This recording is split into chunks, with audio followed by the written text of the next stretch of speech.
Kolkata night Riders মানেই আবেগ। এই দলটি শুধু একটি ফ্র্যাঞ্চাইজি নয়, এটি লক্ষ লক্ষ মানুষের ভালোবাসা, স্বপ্ন আর আশার প্রতীক। 2024 সালে দারুণ পারফরমেন্স দেখানোর পর কেকেআর ভক্তরা অধীর আগ্রহে বসে আছে 2025 সিজনের জন্য। কেকেআর কিছু আপডেট নিয়ে এসেছি যা শুনলে আপনিও হয়তো অবাক হয়ে যাবেন, এবং তাই চলুন বেশি কথা না বাড়িয়ে ভিডিওটা শুরু করা যাক। তবে তার আগে আপনি যদি সত্যিই কেকেআরকে মন থেকে ভালোবেসে থাকেন তাহলে ভিডিওটিতে লাইক করে কমেন্টে অবশ্যই আমি কেকেআর লিখবেন। আপনারা প্রত্যেকেই জানেন যে কেকেআরের নতুন ক্যাপ্টেন হতে চলেছেন অজিঙ্ক্য রাহানে। যদিও এটা ফাইনাল নয়, তবে এটা শোনা যাচ্ছে। 2024 সালে কেকেআরের ক্যাপ্টেন ছিল শ্রেয়স আয়ার, তিনি তো এখন আর নেই।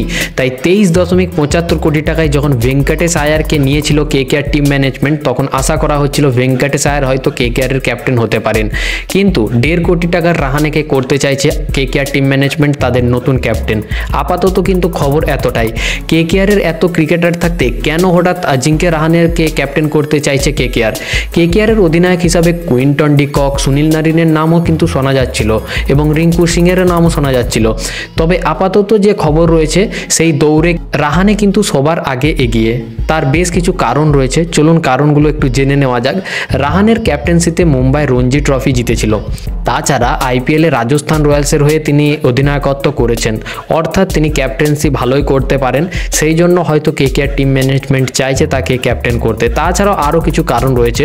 টিম ইন্ডিয়ায় হয়তো আর তিনি আর ডাক পাবেন না, ফলে কেকেআরের হয়ে পুরোপুরিভাবে তিনি মনোনিবেশ করতে পারবেন। এটা কিন্তু নাইটদের জন্য একটা প্লাস পয়েন্ট। তাছাড়া তিনি টিম ইন্ডিয়াকে বর্ডার গাভাস্কার ট্রফি জিতিয়েছিলেন, অর্থাৎ ঘরোয়া, জাতীয় বলুন এবং আন্তর্জাতিক স্তরে কিন্তু ক্যাপ্টেন্সি করার অভিজ্ঞতা রয়েছে অজিঙ্ক্য রাহানের। কেকেআর তাকে ক্যাপ্টেন করলে কি খুব ভালো করবে? আপনার মতামত অবশ্যই কমেন্টে কিন্তু জানাবেন। এবং দ্বিতীয় যে খবরটা নিয়ে আপনাদের সাথে কথা বলবো তা হচ্ছে রবিচন্দ্রন অশ্বিনের ইউটিউব চ্যানেলে একটি ভিডিও শেয়ার করা হয়, যেখানে ভিডিওতে একটি অতিথি আসেন এবং তিনি জানান এবার মেগা নিলামে রাসেলকে ওঠার জন্য অনেক ফ্র্যাঞ্চাইজি অনুরোধ করেছিল। রাসেলকে বলা হয় তিনি যেন কলকাতা নাইট রাইডার্সকে বলে রিলিজ নেন এবং তিনি যেন নিলামে যান, তাহলে রাসেলকে অনেক বেশি টাকা দিয়ে সেই ফ্র্যাঞ্চাইজিগুলি দলে নেবে। অর্থাৎ রাসেল যদি কেকেআর ছাড়েন তাহলে তাকে আরও বেশি টাকা দেওয়ার আশ্বাস দেয় ফ্র্যাঞ্চাইজিগুলি। যদিও রাসেল সেই প্রস্তাব একদমই মেনে নেননি এবং তিনি জানিয়ে দিয়েছেন যে তিনি কেকেআর ছাড়বেন না কোনোভাবেই। যতদিন কেকেআর তাকে রাখবে তিনি কেকেআরের হয়ে খেলতে চাইবেন, এবং তিনি শেষে এটিও জানান যে no man KKR, KKR, KKR. এরপর বলি কেকেআরের প্লেয়াররা কেমন কোথায় পারফর্ম করছে, অর্থাৎ সৈয়দ মুশতাক আলী ট্রফিতে কেকেআরের প্লেয়াররা কেমন কি পারফর্ম করছে সেটা নিয়েও একটু খবর রাখা যাক।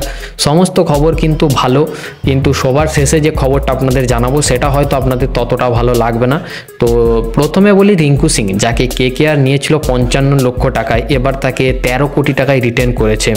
অনেক বড় একটা অ্যামাউন্ট দিয়ে তাকে রিটার্ন করেছে, সেটা কিন্তু তিনি ভুলে যাননি এবং তার জন্য তিনি তার পারফরমেন্স কিন্তু বজায় রেখেছেন। উত্তরপ্রদেশের হয়ে অরুণাচল প্রদেশের এগেনস্টে 9 বলে তিনি 26 রান করেছেন। একটা আগুনের ইনিংস তিনি খেলেছেন এবং তার ব্যাট থেকে বেরিয়েছে একটা 4 এবং 3খানা 6। তার স্ট্রাইক রেট ছিল 289।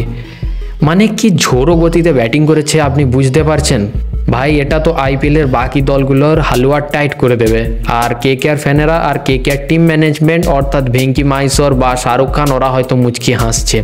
রিঙ্কু সিং যে ফিনিশার পজিশনে 6 নম্বরে আসবে তা তিনি একদম প্রমাণ করে দিচ্ছেন, এবং তিনি যে কতটা তৈরি আছেন আইপিএল খেলার জন্য তা কিন্তু তিনি হারে হারে প্রমাণ করছেন। রিঙ্কু সিংয়ের পাশাপাশি আর এক প্লেয়ারের কথা বলতে গেলে, তাকে যখন রিটেন করে কেকেআর তখন তো অনেকে এই রকম প্রশ্ন করেছিল যে তাকে কেন রিটেন করা হলো, তার জায়গায় ফিল সল্টকে রিটেন করতে পারতো, বা এই ধরনের আরও অনেক কিছু প্রশ্ন উঠেছিল।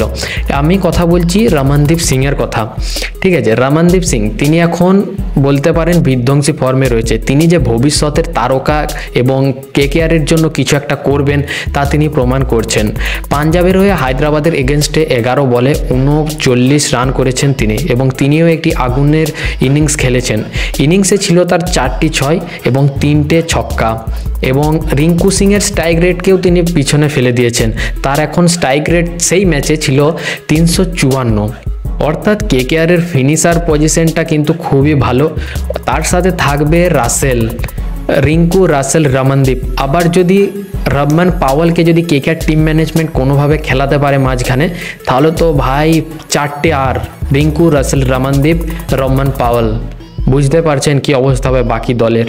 এবার কথা বলি মনীষ পান্ডেকে নিয়ে। অনেকেই প্রশ্ন করেছিল যে তাকে কেন দল রিটেন করলো।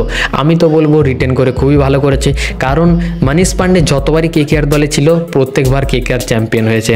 হ্যাঁ, দেখে নিন আপনি 2012, 2014, 2024 এবং তিনি যে টি20 খেলতে ভুলে যাননি তা তিনি প্রমাণ করছেন, এবং বয়স যে তার কাছে কোনো ব্যাপারই নয় সেটাও তিনি প্রমাণ করছেন। সিকিমের হয়ে টি20 ম্যাচে তিনি 13 বলে 30 রান করেছেন এবং 2টি 4 এবং 2টি 6 মিলিয়ে 231 স্ট্রাইক রেটে ব্যাটিং করেছেন তিনি। অর্থাৎ দেখুন, মনীষ পান্ডে তো একজন বেসিক্যালি রিজার্ভ প্লেয়ার হিসাবে কেকেআর তাকে দলে নিয়েছে, এবং যারা বেঞ্চে বসে থাকবে তারা যদি এই ধরনের পারফরমেন্স করে তাহলে বাকি দলগুলোর অবস্থা কী হবে তা আপনি অবশ্যই কমেন্টে জানাবেন। তাছাড়া আমি কথা বলবো বাকি কেকেআরের বাকি যে প্লেয়ারগুলো থাকছে, যেমন হর্ষিত রানা বা রমনদীপ, হ্যাঁ, অনুকূল রায়, আজিঙ্ক্য রাহানে, এই প্রতিটা প্লেয়ার ভাই বিধ্বংসী ফর্মে রয়েছে সৈয়দ মুশতাক আলী ট্রফিতে। হর্ষিত রানা তো এখন অস্ট্রেলিয়া সফরে আছেন, তিনিও ভালো উইকেট নিচ্ছেন।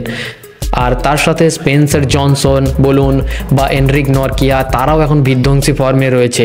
এর মাঝে কেকেআরের মিডল অর্ডারে একটু সমস্যা দেখা দিতে পারে। সমস্যাটা যে খুব একটা জটিল তা নয়, কিন্তু সমস্যাটাকে এইভাবে ছেড়ে দিলেও চলবে না। যেমন হচ্ছে অঙ্কৃশ রঘুবংশী মোটেও ভালো ফর্মে নেই। কলকাতা নাইট রাইডার্সের তরুণ ব্যাটার অঙ্কৃশ রঘুবংশী এবার আইপিএলে 3 কোটি টাকায় কেকেআর দলে নিয়েছে। 30 লক্ষ টাকা দাম ছিল, বেস্ট প্রাইস ছিল, কিন্তু 3 কোটি টাকায় তাকে দলে নিয়েছে। গতবারও কেকেআরই ছিলেন, তবে কোটিপতি হওয়ার পর সৈয়দ মুশতাক আলী ট্রফিতে কিন্তু তিনি বারবার ব্যর্থ হচ্ছেন। অঙ্কৃশ রঘুবংশী 4 ম্যাচে 28 রান গড়ে 84 রান করতে পেরেছেন এখনও অবধি। তাই অঙ্কৃশ রঘুবংশীকে নিয়ে একটু চাপে রয়েছে কেকেআর টিম ম্যানেজমেন্ট। তবে এটা বিরাট যে বড় সমস্যা সেটা নয়, তার পরিবর্তে তিনি অন্য কাউকে প্লেয়ারকে কেকেআর টিম ম্যানেজমেন্ট হয়তো খেলিয়ে দেবে।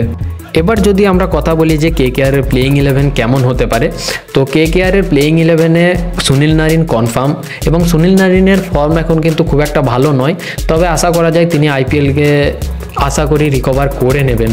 তারপরে কুইন্টন ডিকক থাকবে, নয়তো রহমানুল্লাহ গুরবাজ থাকবে।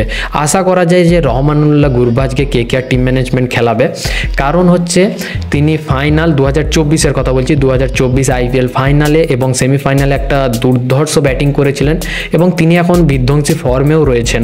এবং তাছাড়া যদি কুইন্টন ডিককে খেলায় তাহলে 2টি ডানহাতি হয়ে যাবে। তার জন্য হয়তো রহমানুল্লাহ গুরবাজ এবং সুনীল নারিন, অর্থাৎ বামহাতি আর ডানহাতি, এই 2 ধরনের কম্বিনেশনকে কেকেআর টিম ম্যানেজমেন্ট বজায় রাখার চেষ্টা করবে। এবং 3 নম্বরে থাকবে আজিঙ্ক্য রাহানে, যিনি অধিনায়ক হতে পারেন। 4 নম্বরে ভেঙ্কটেশ আয়ার, 5 নম্বরে রমনদীপ সিং, 6 নম্বরে আন্দ্রে রাসেল, 7-এ হয়তো রিঙ্কু সিং, বা এটা এধার ওধার হতে পারে, কারণ আন্দ্রে রাসেল হয়তো লাস্টে আসতে পারে বা রিঙ্কু সিং ওপরে আসতে পারে, এটা এধার ওধার হতে পারে। তারপরে থাকবে স্পেন্সার জনসন, নয়তো এনরিক নরকিয়া। আমার মতে স্পেন্সার জনসন আসবে। তারপরে বৈভব বাড়োরা, বরুণ চক্রবর্তী এবং হর্ষিত রানা। এই ছিল কেকেআরের প্লেয়িং 11, যেটা নিয়ে তারা এবার মাঠে নামবে। তো আজকের ভিডিওটা আপনার কেমন লাগলো কমেন্টে অবশ্যই জানাবেন। আশা করি ভিডিওটা আপনাদের ভালো লেগেছে, এবং ভিডিওটি কেকেআর ফ্যানদের সাথে শেয়ার করতে কিন্তু একদমই ভুলবেন না। দেখা হচ্ছে পরবর্তী ভিডিওতে, ততক্ষণের জন্য ভালো থাকবেন, সুস্থ থাকবেন, ধন্যবাদ।